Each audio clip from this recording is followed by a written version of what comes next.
আসসালামু আলাইকুম। তো আপনাদের সাথে একটা জিনিস শেয়ার করতে আসলাম যে আমরা যখন ছোট ছিলাম তখন মারে দেখতাম এরকম চাল ভাজতো। তারপর হইছে আপনার এরকম রং চা বানাইতো। তো আজকে হঠাৎ করে আমার এই দিনটার কথা মনে পড়ে গেল। হঠাৎ করে মনে চাইলো যে একটু আ এভাবে চাটা খাই যেভাবে ছোটবেলা খাইতাম। তো চা আসলে আমরা কম বেশি সবাই খাই। কিন্তু ছোটবেলার চা খাওয়াটা একদম আলাদা। আলাদা কেন সেটা বলি। আমরা তো এখন মিনিকেট চাল খাই। তো মানে আমি যখন ছোট ছিলাম তখন আমাদের জমিতে ধান চাষ হইতো। ওখান থেকে চাল যেটা আসতো ওইটাকে আমরা আমন চাল বলি। মানে মোটা চাল যেটাকে বলি।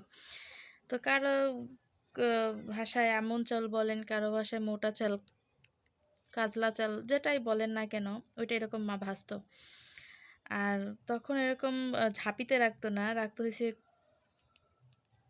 কুলায়। হ্যাঁ, ওটাকে কুলাই বলে। আমাদের এলাকায় কুলা বলে, আমি জানি না ওটার নাম কে কি নামে ডাকেন। তো ওই কুলায় মা এই চালটা ভাইজ্যা রাখতো গরম, গরম। আর শীতের সকালে এরকম রং চা বানাইতো। এরকম লাল, লাল একদম কড়া করে রং চা বানাইতো।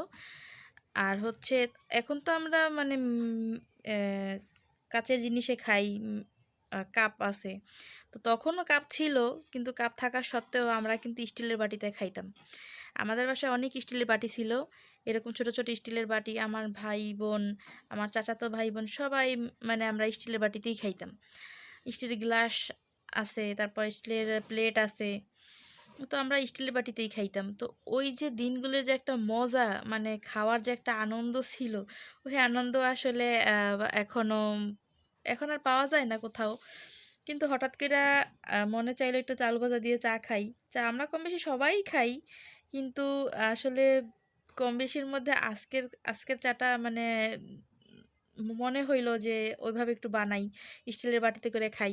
কিন্তু আসলে এখন এই চা সামনে নিয়ে চাল ভাজা সামনে নিয়ে হচ্ছে পিছনের কথা মনে পড়ে গেল। তাই আপনাদের সাথে একটু শেয়ার করলাম মাত্র।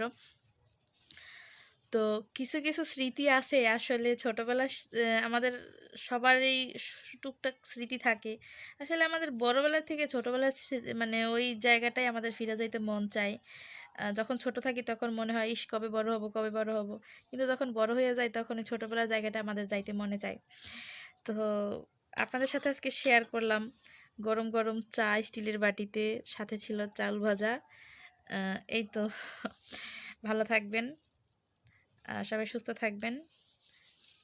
আল্লাহ হাফেজ।